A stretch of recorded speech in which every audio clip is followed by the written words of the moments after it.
تو اس میں بھی کبھی یہ حضور نے بیان کیا ہے کہ اس کے اندر شفا ہو سکتی، تو امت کتنی دلیری کرتی ہے جو یہ مشورے دیتی ہے کہ اس کے اندر نشہ ہے، شراب ہے، تو کھانسی چلی جائے گی تو فلانی بیماری چلی جائے گی۔ نہ آؤ ان چیزوں پہ، نہ اپنے ایمان کو خرابی دو، اور نہ ایسی باتیں کرو جس سے کہ ڈائریکٹ رسول اللہ صلی اللہ علیہ وسلم کے واضح ارشادات کی مخالفت ہو۔ میرے نبی پاک صلی اللہ علیہ وسلم نے فرمایا، اور پھر کچھ لوگ کہتے ہیں تھوڑی پی ہے جی۔ اب تو میں تجزیے میں پڑھ رہا تھا کہ ایسی شراب ایجاد ہو گئی ہے، لوگ شراب پیتے ہیں اور وہ مست بھی رہتے ہیں، کار بھی چلاتے رہتے ہیں، کہتے ہیں جی نہیں ہمارا ذہن معاف نہیں ہوا تو یہ والی صحیح ہے، نشہ نہیں لاتی۔ میرے نبی پاک صلی اللہ علیہ وسلم نے فرمایا جس چیز کی تھوڑی مقدار، زیادہ مقدار حرام ہے اس چیز کی تھوڑی مقدار بھی حرام ہے، جس کی زیادہ مقدار حرام ہے اس کی تھوڑی بھی۔ تو خمر اور شراب اگر فل پینا جائز نہیں تو تھوڑی پینا بھی جائز، یہ حرام ہے اور حرام تھی اور قیامت تک حرام ہی رہے گی۔ میرے نبی پاک صلی اللہ علیہ وسلم نے منع کیا اور حضور نے اظہار ناپسندیدگی فرمایا، فرمایا 40 دن تو عبادت ہی قبول نہیں ہوتی شراب پینے والے جب تک سچی توبہ نہ کرے۔ یہ لفظ جب ادا کرتا ہوں تو شرم سے میری زبان لڑکھڑاتی ہے کہ یار درباروں پہ بھی نشہ بکتا ہے۔ میں یہ بات کر رہا ہوں صوفیاء کا ترجمان، درباروں پہ، مزاروں پہ، اور سجادہ نشینوں تمہیں زمین نگل جائے، آسمان تمہیں لے اڑے، تم پر قہر نازل ہو، تم نے باپ دفن کر کے تو وہاں نشے کا اڈا بنا لیا، ماؤں سے بیٹے چھیننے لگے ہو، عورتوں کے سروں سے کپڑے چھیننے لگے ہو، سہاگ مارنے لگے ہو، بیٹیاں اور بیٹے یتیم کرنے لگے ہو، نشہ بیچتے ہو درباروں اور مزاروں پہ، یہ تماشا لگ گیا۔ آپ کیسے کروں یہ بات، پر کرنی پڑ رہی ہے، مجبوری ہے، یہ مضمون مکمل نہیں ہو سکتا۔ بند کر دیں وہ دربار، ہمیں نہیں چاہیے جن درباروں پہ نشہ بکتا ہے۔ میں ذمہ داری سے کہہ رہا ہوں، بات ریکارڈ ہو رہی ہے۔ جوتے کی نوک پہ وہ سجادہ نشین جو امت کو ڈرگز دیتا ہے، وہ سجادہ نشین کا ڈیرا نہیں، وہ گند کا اڈا ہے، وہاں سے فیض نہیں مل رہا، امت کی تباہی ہو رہی ہے۔ بتا دو، پھیلا دو، اس کو اعتراض کرنا ہے کرو۔ میرے رسول پاک سید عالم صلی اللہ تعالی علیہ وسلم کا دین ضروری ہے، کسی پیر کی سجادگی ضروری، بولیے سجادگی ضروری۔ بڑی ذمہ داری سے کہہ رہا ہوں اور نمائندگی کر رہا ہوں اپنی جماعت کی۔ نہ ہمارے بزرگوں نے کل اس کی حمایت کی تھی، نہ آج کرتے ہیں، نہ قیامت تک کریں گے۔ بند کر دے وہ دربار اور مزار۔ بزرگ دنیا میں یہ کام کرنے آئے تھے اور ہماری سوچ اتنی گر گئی ہے، اتنے ہم کمزور ہو گئے۔ کہتے ہیں جب اس کو چڑھ جاتی ہے تو پھر بڑی معرفت کی باتیں سناتا ہے۔ تجھے شرم نہیں آئی یہ لفظ کہتے ہوئے؟ اب نشئی تجھے معرفت سکھائے گا؟ اب تو شرابی سے، بھنگی چرسی سے دین سیکھے گا؟ کہتے ہیں اس نے پی ہوئی تھی، چڑھی ہوئی تھی، بات کر دی تو میرا کام بن گیا۔ اتنی گندی اور میلی سوچ صاحب ایمان کی ہوتی ہے، تو اب نشیوں سے جا کر دعائیں کرائے گا؟ سن، میرے نبی پاک صلی اللہ علیہ وسلم نے فرمایا جو شراب پی لے، نشہ کر لے، اس کی تو 40 دن تک عبادت رب قبول نہیں فرماتا۔ تو کہتا چڑھی ہوئی تھی تو اس نے دعا کر دی، تجھے شرم ہی نہیں آئی بات کرتے؟ حیا ہی نہیں کیا تو نے جملہ بولتے؟ یہ کوئی تصوف اور طریقت ہے؟ جاؤ اٹھا کے لے جاؤ۔ ایسی کوئی تصوف اور طریقت ہمیں نہیں چاہیے، ہمیں وہ والی طریقت چاہیے جس میں خدا کے قرآن کی بات ہوتی ہے اور محمد مصطفیٰ کے فرمان کی بات ہوتی ہے صلی اللہ علیہ وسلم۔ تو بھائی یاد رکھو، یہ کوئی طریقہ نہیں۔ ایک مزار ہے، مجھے ایک صاحب کہنے لگے آ جائیں یہاں بھی فاتحہ پڑھیں۔ میں نے کہا یہاں کیا ہے؟ کہنے لگے تھے تو بابا جی نشہ وشا کرتے، پر اب سنا ہے لوگوں کی منتیں بڑی پوری ہوتی ہیں۔ مجھے جذبات بڑے کم آتے ہیں۔ میں نے اس آدمی کو گریبان سے پکڑ لی، میں کہ ادھر ہٹ، وہ تو نشہ کرتا تھا اور تو جاتا تھا، تیری یہ کیسے طاقت ہوئی؟ تو نے مجھے مشورہ دے دیا، تو ہمیں کمزور سمجھتا ہے؟ ہم کمزور ایمان کے لوگ ہیں، اور میں یہاں تجھے کہوں گا نہیں نہیں میں یہاں نہیں جاتا، میں وہاں جاتا ہوں۔ بالکل کوئی لگی لپٹی بات نہیں، کھری بات۔ تصوف وہ، دربار وہ جہاں قرآن پڑھا جائے اور رسول اللہ کی حدیث سکھائی جائے، باقی کوئی مطلب نہیں کسی قسم کا۔ میں داتا صاحب کبھی جاؤں نا جلسہ کرنے، کسی کام سے، کسی تقریب میں، تو میں داتا صاحب کے مزار پہ نہیں جاتا. میں کہتا ہوں یار یہ یارانہ نہیں کہ بندہ کسی کام آیا تھا تو فاتحہ پڑھ لی، واپس چلو گکھڑ سے اسپیشل آئیں گے داتا صاحب کے مزار پہ حاضری دیں. اور میرے سنگی گواہ ہیں کہ میں اسپیشل ٹائم نکال کے بہت سارے کام چھوڑ کے اسپیشل جاتا ہوں. اور میں مراد ماننے نہیں جاتا، میں داتا صاحب کا شکریہ ادا کر دے جاتا ہوں. میں ان سے کہتا ہوں حضور آپ کی مہربانی، آپ یہاں آئے تو ہمارے بڑے بھی رسول اللہ کے غلام بن گئے. میں تو سلام عقیدت پیش کرنے جاتا ہوں. ہم مزارات پر جانے کے قائل نہیں، بلکہ ہماری تو عقیدت کا درجہ ہی مکمل نہیں ہوتا جب تک ہم مزار پہ سلام نہ کریں. پر مزار داتا صاحب کا، مزار خواجہ معین الدین اجمیری کا، مزار غوث اعظم جیلانی کا، مزار محدث اعظم مولانا سردار احمد کا، مزار اولیاء کا، مزار میاں شیر محمد شرف پوری کا، مزار رب کریم کے بندوں کا. بھنگیوں چرسیوں کے مزار نہیں ہوتے. اور نام ان مزارات کے قائل ہے، بالکل قائل نہیں ہم. میں تھوڑے دن پہلے لاہور گیا تھا تو میں کار میں میاں صاحب میاں شیر محمد شرف پوری کا ذکر کر رہا تھا. میں اپنے دوستوں سے کہہ رہا تھا یار بہت بڑا بابا ہوا ہے. تو مجھے کہنے لگی کرامت کیا ہے؟ میں نے کرامت یہ ہے کہ ساری زندگی سنت کا درس دیا ہے. تو مجھے کہنے لگے آپ کبھی گئے نہیں؟ میں نے کہا میں اسپیشل گیا تھا اور تھوڑے دنوں کے بعد پروگرام بناؤں گا تو میں ساتھ لے کے جاؤں گا. ہم مزارات کے قائل ہیں، حاضریاں دیں گے مزاروں پہ، لیکن بھنگیوں چرسیوں کے مزاروں پر جانے کے قائل ہیں. زور سے بولے، یہاں جانے کے قائل ہیں. کوئی عقیدہ نہیں ہے ہمارا. نشہ بکے گا اب مزاروں پہ، اب یہ تصوف ہوگا وہاں، یہ طریقت ہوگی. اور ملت پر رحم کھاؤ خدا را. اگر تمہارے قومی ادارے کہتے ہیں رپورٹ کرنے والے کہ 70 لاکھ پاکستانی نشہ کرتا ہے، تو کیا تمہیں یہ نہیں پتا کہ نشہ بیچتا کون ہے؟ کیا تمہیں یہ نہیں پتا کہ ڈرگز کا کاروبار کون کرتا ہے؟ اگر تمہیں یہ پتا ہے تو کیا یہ خبر نہیں تمہیں کہ ان رگوں پر یہ خون اتارتا کون ہے؟ میں اپنے بزرگوں سے معذرت کے ساتھ، نشے کا آغاز، ناراض تو نہیں ہو جائیں گے بزرگ؟ نوجوانوں کو میں لتاڑ لیتا ہوں لیکن بزرگوں کی عزت کرنا سنت ہے.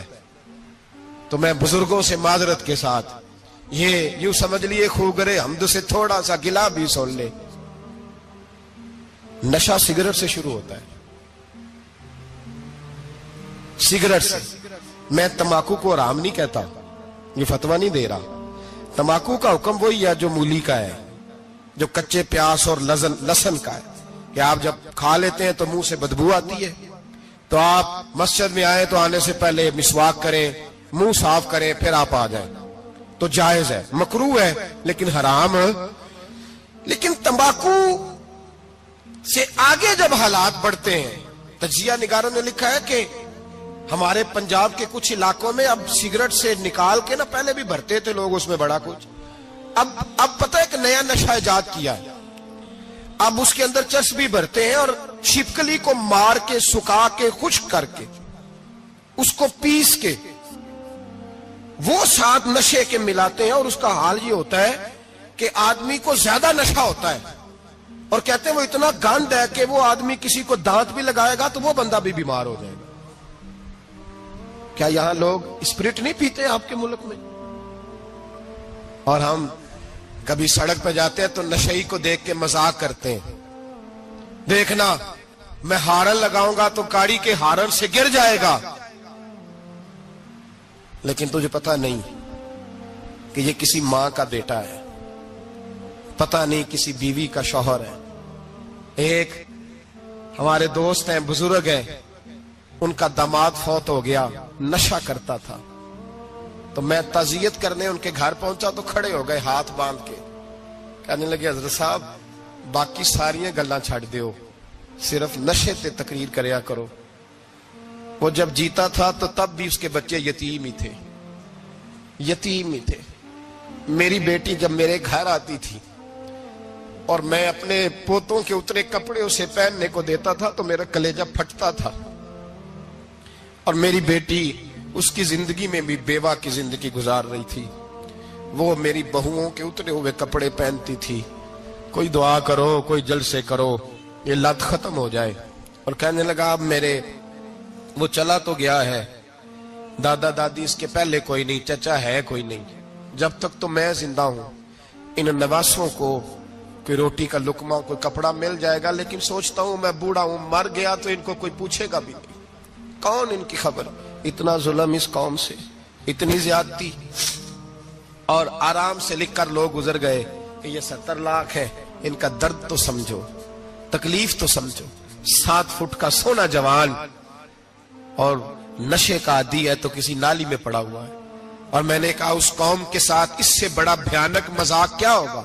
کوئی دانشور تھا بڑا ظالم، اس ظالم سے کوئی مشورہ لینے آیا، اس نے آ کے کہا تو بڑا ظالم ہے، بڑے کڑوے مشورے دیتا ہے، میرا ایک دشمن ہے، میں اس سے بدلہ لینا چاہتا ہوں، میرا دل کرتا ہے اس کا بچہ قتل کر دوں تاکہ وہ تڑپے۔ تو ظالم نے کہا اسے قتل نہ کر، وہ تو اس کا باپ 2-4 مہینے رو کے چپ کر جائے گا، پھر میں سخت سزا دینا چاہتا ہوں، مشورہ دے۔ تو اس نے کہا اس کے بچے کو نشے پہ لگا دے، جس کا بچہ نشہ کرے گا وہ باپ روز مرے گا، روز جیے گا، وہ ماں روز مرے جیے گی، نشے پہ لگا دے۔ اس قوم کے ساتھ سب سے بڑا ظلم یہ ہوا کہ ملت کا جوان نشے پہ لگ گیا، ڈرگز پہ لگ گیا، اتنے تباہ حالات ہوئے کہ جوان چڑھتی جوانیاں، اماں نے کتاب دے کے بھیجا تھا اور کالج سے واپس آئے تو نشے کے ٹیکے ہاتھوں میں پکڑے ہوئے، ٹیکے۔ اور آپ کے اس ملک کے اسلام آباد میں ایک دن میڈیا نے وہ خبر بھی وائرل کی اور وہ چیز بھی دکھائی لوگوں کو، 3 مہینے کا بچہ لے کے نشئی سڑک پہ آ گیا، اس نے کہا میرا نشہ ختم ہو گیا، میرا بچہ خرید لو، 2 پڑیاں دے دو۔ تو وہاں بیبیاں جو سن رہی تھی وہ بھی چیخیں مار کے رو رہی تھی۔ یہ ظلم کیا اس قوم کے ساتھ، اور کرپشن کی لعنت نے اجازت دی سپلائی کرنے والوں کو کہ گلی گلی بیچے، گلی گلی۔ انہوں نے کچھ تھوڑا ظلم نہیں کیا ان حکمرانوں نے، اور ہماری اپوزیشن اس کو نہ صرف اتنا پتا ہے کہ یہ جائیں اور ہم آئیں، اس سے زیادہ کوئی غرض نہیں۔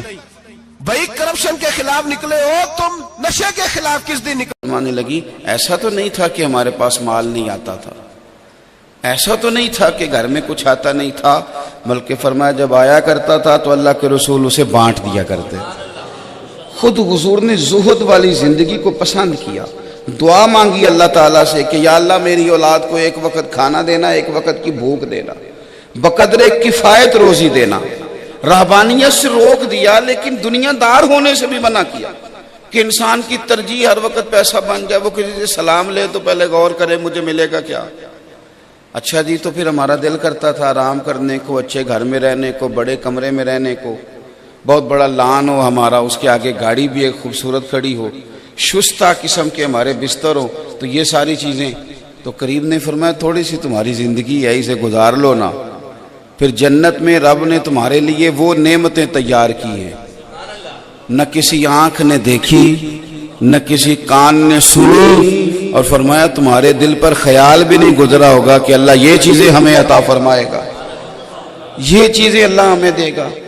من چاہی چیزیں تمہیں جنت میں ملیں گی، تم اپنی ترجیح اپنی آخرت کو بناؤ ترجیح۔ میں امام ابو طالب حارث مکی رحمۃ اللہ علیہ کو کل پڑھ رہا تھا، انہوں نے ایک حدیث پاک نقل کی ہے، وہ فرماتے ہیں کہ نبی پاک صلی اللہ علیہ وسلم نے فرمایا جب تم کسی عالم دین کو دیکھو نا کہ وہ دنیا دار ہو گیا ہے۔ میں نے اپنے بزرگوں سے ایک بات سنی تھی، اس موقع پہ مجھے بڑی یاد آئی، فرمانے لگے جب تم کسی عالم کو بھی دیکھو کہ وہ دنیا دار ہو گیا ہے، مال و دولت کی ہی بات کرتا ہے، اسی میں الجھ گیا ہے، تو فرمایا اس عالم دین سے بھی پرہیز کرو، حضور فرماتے اس سے بھی بچو۔ میں نے اپنے بزرگوں سے ایک دفعہ سنا، وہ فرمانے لگے کہ عالم اگر بے عمل ہو جائے نا تو اس سے کافی دور رہنا چاہیے، بات سننی ضرور چاہیے پر دور رہنا چاہیے۔ میں نے کہا حضور یہ مطلب کیا بات ہوئی، دور کیوں رہنا چاہیے؟ وہ فرمانے لگے جب پڑھا لکھا بندہ بے عمل ہوتا ہے تو اپنی بے عملی پہ بھی دلائل دیتا ہے، سیاںہ ہوتا ہے نا، منطقی ہو فلسفی ہو تو وہ اپنی بے عملی پر بھی دلائل قائم کرتا ہے، کہتا ہے یہ دلیل ہے، یہ نقطہ ہے، یہاں سے میں نے استدلال کیا ہے، یہاں سے اس ایک کنائے سے میری بات ثابت ہوتی ہے، تو بے عملی پر بھی دلائل دے گا، لہذا اس بندے سے زیادہ دور رہنا چاہیے۔ تو فرمایا جو عالم دنیا ہو جائے اس سے بھی بچو۔ بھائی تیاری کریں اپنے لیے، اسباب جمع کریں، ہم بڑے سیانے لوگ ہیں، بڑے سمجھدار ہیں، اپنا نفع نقصان، لیکن سارا ہی دنیا کا نفع نقصان سوچتے ہیں، سارا ہی دنیا کا۔ اس طرح انسان آہستہ آہستہ لالچی ہو جاتا ہے، حریص ہو جاتا ہے، کمزور پڑ جاتا ہے۔ اس کو محسوس ہوتا ہے کہ میرا تو بھائی سے بھی رشتہ کاروباری ہے، اسے لگتا ہے میرا تو سسرال بھی کاروباری انداز میں جاتا آتا ہوں. تو سارے رشتوں کے اندر ہم نہ تحائف کا تبادلہ کرنے لگے ہیں، کھانوں کا تبادلہ کرنے لگے ہیں. ہمارے ایک دوسرے کے ساتھ تعلقات میں دنیا آ گئی، اس لیے تعلقات تیزی سے بنتے ہیں، اتنی ہی تیزی سے ٹوٹ جاتے ہیں. عزیز بھائی، آخرت جب ترجیح ہو، آخرت جب ترجیح ہو، آخرت. حدیث پاک میں موجود ہے، سیاستہ میں دو لوگ جھگڑا کر رہے تھے زمین پر. ایک کہہ رہا تھا پلاٹ میرا ہے، دوسرا بھائی کہہ رہا تھا میرا ہے. دونوں اپنا مقدمہ لے کے نبی رحمت صلی اللہ تعالی علیہ وسلم کی بارگاہ عالی مرتبت میں حاضر ہو گئے. اگرچہ حضور کو اللہ تعالیٰ نے غیب کے خزانوں کی کنجیاں عطا فرمائی، لیکن اگر سارے فیصلے حضور غیب پر ہی بیان کر دیتے تو پھر ہمیں کیسے طریقہ سمجھ میں آتا فیصلہ کرنے. کچھ لوگ اس پر کہتے ہیں کہ دیکھو دلائل لیے تو علم غیب تھا تو اسی پر فیصلہ کر دیتے، تو خدا کے بندے اگر ساری باتیں اسی پر طے ہو جاتی تو ہمیں کیسے سمجھ میں آتا. اب وہ دونوں دلائل دے رہے ہیں، دلائل. یہ مہنگا وکیل کون ہوتا ہے جی؟ جو تیز زیادہ ہو، دلائل زیادہ، جسے طریقہ فیس زیادہ لینے کا کیا مطلب ہے. میرے ایک دوست وکیل ہیں تو مجھے کہنے لگے کہ مجھے آپ کو نصیحت کر دیں. تو میں نے کہا جھوٹا کیس نہ پکڑنا. تو واس پڑے، کہنے لگے اس کا کیا مطلب ہوا. میں نے کہا آپ کو پتا ہوتا ہے نا کہ یہ جو بندہ آیا ہے اس کا کیس سچا ہے کہ جھوٹا ہے. اگر آپ کو سمجھ آ جائے کہ مجھے جھوٹ پہ لڑنا ہے تو یہ لڑائی نہ لڑنا. تو وہ چپ ہی کر گئے. میں نے کہا چل یار نہ ہی کر دے، مجھے پتا تو چل جائے کہ تو نے بات. تو مہنگا وکیل کون ہوتا ہے؟ مہنگا وکیل ہمیشہ وہ ہوتا ہے جو تیز زیادہ ہو. بہت سارے لوگ ایسے ہوتے ہیں کہ جن کی بات غلط ہوتی ہے لیکن اپنی تیزی سے، اپنی چالاکی سے، چرب زبانی سے اور رنگ اتنا زیادہ بھر دیتے ہیں اس کے اندر کہ بہت سارے سچے بندے چپ کر کے بیٹھ جاتے ہیں کہ یار یہ اب اس کا کریں کیا، اتنی باتیں کرتا ہے، یہ اتنی باتیں کرتا ہے. اللہ اکبر. بڑے چالاک ہوتے ہیں کچھ لوگ، بڑے تیز ہوتے ہیں. لیکن یہ نا بڑی پتہ کی بات کرنے لگا ہوں. امام شورانی نے لکھا ہے کہ بہت تیز بندہ نا اگر اپنی صلاحیتیں غلط جگہ استعمال کرے تو آخری دور میں پاگل ہو جاتا ہے. یہ اس کی ناشکری کی اسے سزا ملتی ہے کہ اس نے صلاحیت کا غلط استعمال کیا، نفسیاتی ہو جاتا ہے. پھر ان لوگوں کو بات سنانے کو بھی کوئی بندہ نہیں ملتا. بہرحال بات لمبی نہ ہو جائے، بات ختم کرنی ہے. تو نبی کریم صلی اللہ علیہ وسلم کی بارگاہ میں نا دونوں بھائیوں نے، دونوں امیدوار جو جگہ کے تھے انہوں نے نا دلائل دیے. حضور میرا پلاٹ ہے، میرا پلاٹ ہے، میری جگہ ہے، اور بڑی تیزی دکھائی. پتہ ہے حضور نے کیا فرمایا؟ اللہ کے حبیب صلی اللہ علیہ وسلم فرمانے لگے ہو سکتا ہے آج تم میں سے کچھ تیزی دکھائے اور اپنی تیزی کے سبب وہ فیصلہ اپنے حق میں کرا جائے، لیکن فرمانا یاد رکھنا جس نے کسی کی ایک بالشت بھر زمین پر قبضہ کر لیا نا، قیامت کے دن 7 زمینوں کا توق بنا کے اس کے گلے میں ڈال دیا جائے گا. ہو سکتا ہے آج تم تیزی کے ساتھ اپنے حق میں فیصلہ لے جاؤ. جب سرکار نے یہ فرمایا نا، آخرت سے ڈرایا. آپ توجہ کریں میری بات پر. آج تو آپ کسی کو کہہ دینا آخرت کا معاملہ تو وہ کہتا میاں تو اپنی کرنا، تو اپنی کر. حضور علیہ الصلوۃ والسلام نے جب آخرت کی جانب توجہ دلائی تو فوراً دونوں خاموش ہو گئے. اب دونوں اپنے دعوے سے دستبردار ہو گئے کہ یا رسول اللہ اسے ہی دے دیں، حضور اسے ہی دے دیں. ان لوگوں کے خیال میں جب فکر آخرت آتی تھی نا میرے بھائی، پھر آسان ہو جاتے تھے معاملات. اپنی آخرت کے معاملے میں وہ کسی چیز کو ترجیح دینے کو تیار ہے. شاہ عبد العزیز صاحب محدث دہلوی رحمۃ اللہ علیہ گزر رہے تھے تو 2 بندے جھگڑا کر رہے تھے، زمین میری ہے، زمین میری ہے. تو حضرت شاہ صاحب رحمۃ اللہ علیہ فرمانے لگے میں زمین سے نہ پوچھ کے بتا دوں وہ کس کی ہے، اسی سے نہ پوچھ لیں، تو کہتا ہے میری ہے، تو کہتا ہے میری ہے، تو اسی زمین سے نہ پوچھ لیں یہ کس کی ہے. تو کہا حضور پھر تو کمال ہو گیا. تو شاہ عبد العزیز صاحب رحمۃ اللہ علیہ نے زمین کے اوپر اپنی چھڑی ماری. تھوڑی دیر خاموش رہے، پھر فرمانے لگے زمین کہہ رہی ہے حضور میں ان دونوں کی نہیں، یہ دونوں ہی میرے ہیں. تھوڑا ٹائم گزرے گا میرے اندر ہی آ جائیں گے. ایسے مٹی دیں تے مٹی رہنا ہی ایویں کا دی بلے بلے. ਤੂੰ ਮਿੱਟੀ ਦੇਂ ਤੇ ਮਿੱਟੀ ਰਹਿਣਾ ਹੈ, ਕਾਦੀ ਬੱਲੇ ਬੱਲੇ,